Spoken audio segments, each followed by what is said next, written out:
So gardeners might go out and see all the damage from the hail. They see all the leaves shredded. Parts of the leaves might need to be removed if there's lots of damage to them. You can see those shreds or holes in them. That's the most apparent damage, and that's what you can do right after the storm. If you have things that you need to remove from a plant, you want to do so completely. So if it's a branch or a leaf, you want to go to the base.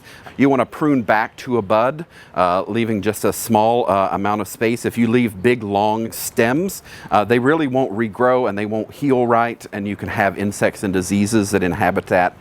So just do up the pruning, make it nice and neat, and then discard any of the stuff that you have into the compost if it's not diseased.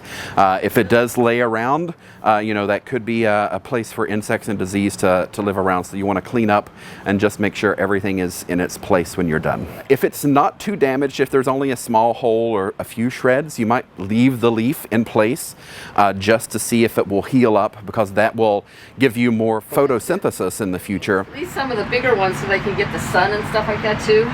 But yeah, they'll come back. He said if they can live through bunnies, they can live through hail.